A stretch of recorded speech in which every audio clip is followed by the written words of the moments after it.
What's going on, everybody? Welcome to another episode of Airgun Reviews. And today we have a really fun experiment. We're going to try out the Crosman F4 against the Winchester 1100S.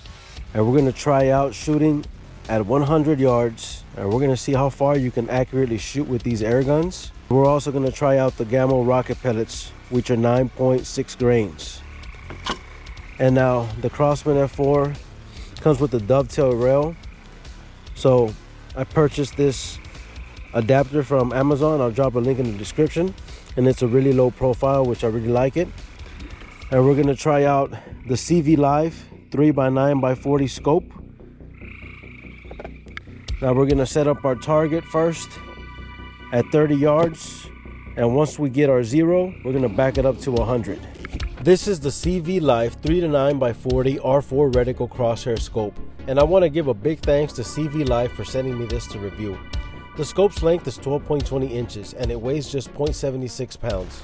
These are the included scope mounts. I find them to be just a bit too high for my liking, so I'm installing the lower scope ring options, which are linked in the description below. Here's what it looks like installed. These R4 scopes have fully multi-coated lenses that can deliver an amazing 95% light transmission across 300% more of the visual light spectrum for a high contrast and color accurate view, ensuring high visibility by keeping fog, rain, and dirt off the lenses. Here's the lower 3 power. Now 4, 5, 6, 7, 8, and 9. And now we're going to slowly back out. Check out the clarity on the scope. Man, every time. Hey, don't you know I'm filming? Come on. So now we're gonna start the accuracy test. We're gonna set up at 30 yards. And we're gonna try out first the Crosman F4 and then the Winchester 1100S. And now both of these rifles are sighted in with the Gamma rocket pellets. We're gonna be set up right there. Just wanted to show you the adjustment turrets. This is one thing I really like about this scope. You can twist them. You don't have to put in an Allen wrench or flathead screwdriver. Let's make some adjustments. We're gonna put the camera over there and I'm gonna show you what it looks like when it's hitting the target. Next time. And we got some simple hot dogs over the fire. And we got this Campbell's gumbo. We got this chicken and sausage gumbo and rice in there. Hopefully it's gonna be really good.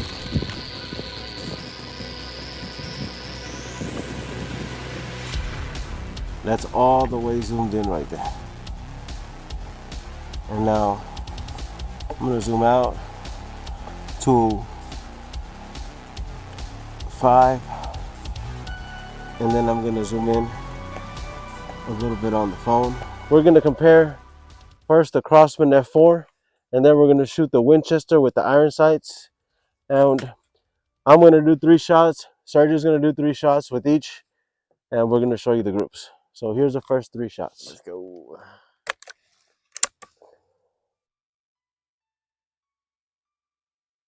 This way. All right. Here's the first one. Here we go.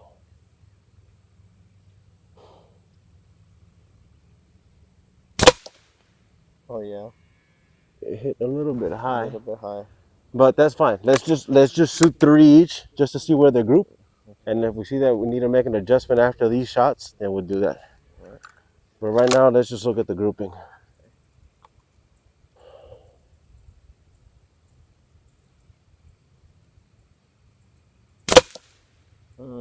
Okay, yeah, it's shooting a little high, but that's fine.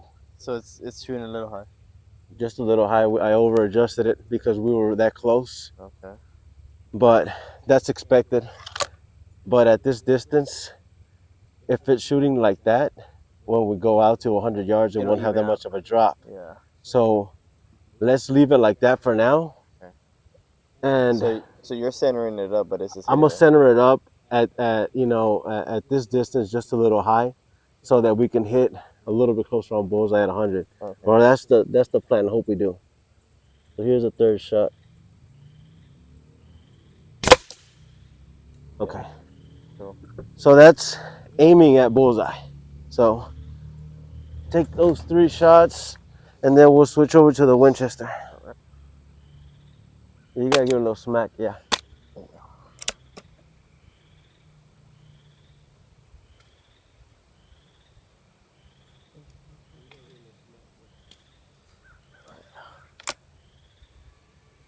And the safety on that one is off already, but to say that's safe, and that's off. That's off.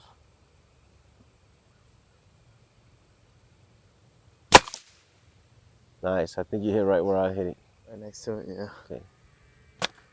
You see the difference in recoil from the spring piston and the gas piston? Yeah. This one feels more like a boom, like a, you know, you can feel like more. It's coming out. You can feel the air coming out, exploding. Coming out. Yeah. More like the spring. You feel that thing just hitting you back. You'll see this one, whole lot of difference. All right, Sergio, second shot.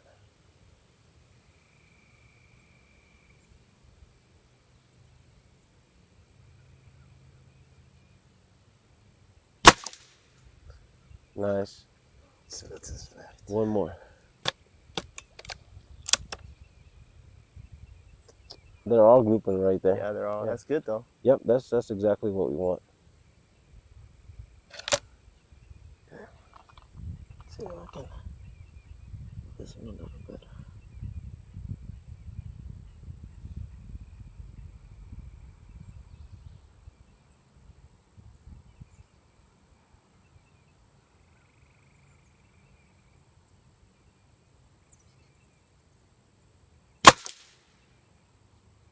Nice. Same thing.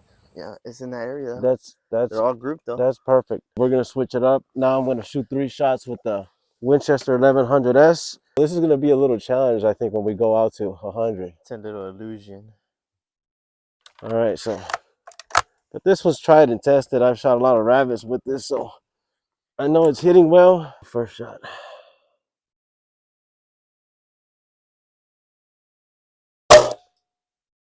Right underneath. I hit just a little low.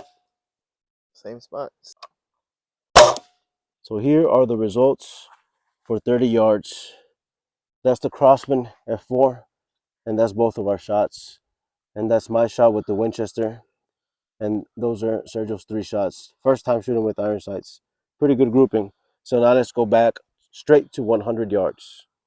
This is how you would normally aim up to about 50 yards with the 177 airgun. At 108 yards, we're going to aim about 1 foot above the target to compensate for the drop. We're hoping that we can get a couple shots on paper. We're going to hold about a foot over and see what kind of results we get. All right, let's see what happens. All right, let's see where we're at.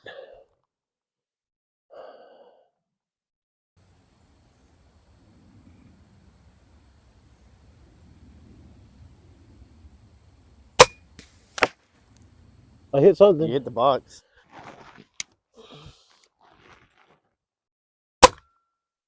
Nice. This is gonna be a lot more challenging, I think. But same thing, we're gonna hold about a foot high,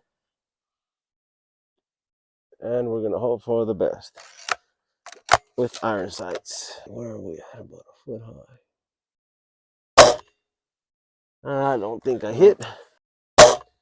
Nope. How far up did you go on the? No, I tried to do the same as a Crossman. High.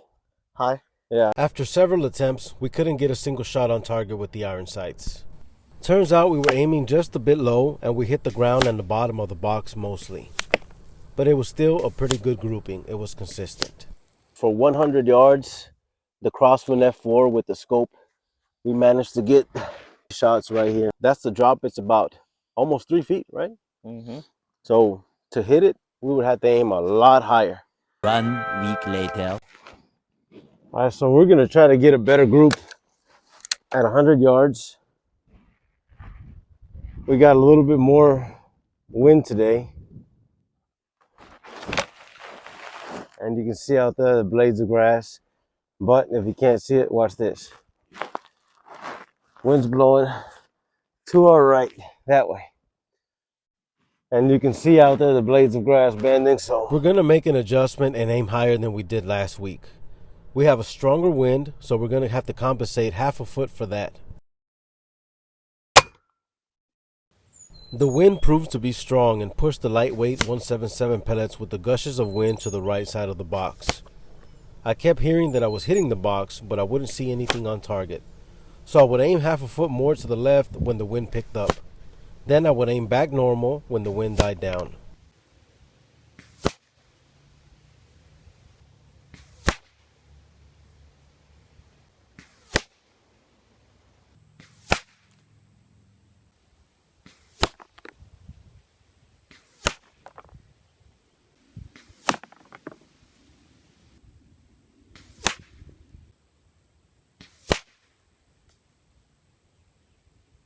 One week later. The weather app marked that the wind was blowing 10 miles an hour, but it felt like a bit less. At times the wind would completely stop. Because of this observation, I adjusted the way I was aiming and only slightly aimed left when the wind blew. This way the pellets would be pushed right and dropped on target. You can tell the wind was inconsistent. Take a look at the tall blades of grass on the bottom of the screen. On some shots they're moving slightly. On other shots they move a lot, and then they can be completely still. If you're not observing this shot by shot, then these lightweight 177 pellets will tend to fly everywhere.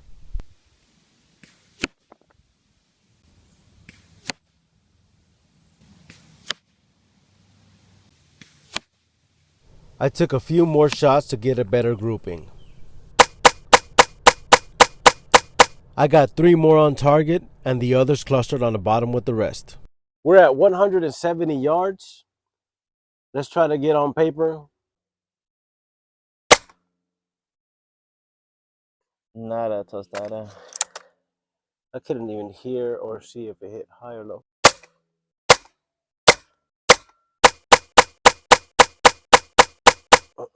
That's tough. At 170 yards, we could not find a reliable trajectory to hit on bullseye. Not even with the target completely out of the picture. Now I'm going to bring the target up to 150 feet or 50 yards and put the scope recorder so that you can see what it looks like.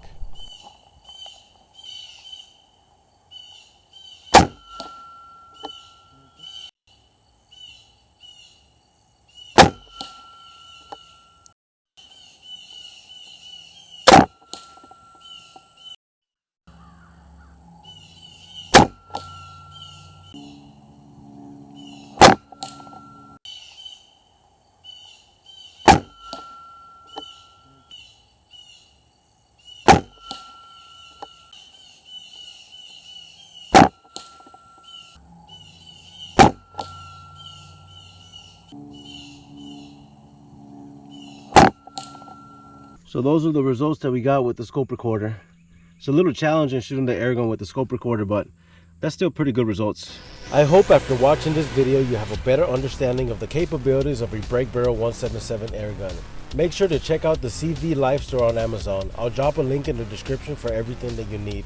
After using the original scope that came with this rifle, I can assure you that this is a big upgrade, especially for the price. Music credits to White Bat Audio. Make sure you check them out for copyright-free safe music. Like and subscribe for more videos like this, and share to anyone that you think might like it. It really helps my channel, and if you want to simply give a donation, you will be a proud featured sponsor. All the information is below.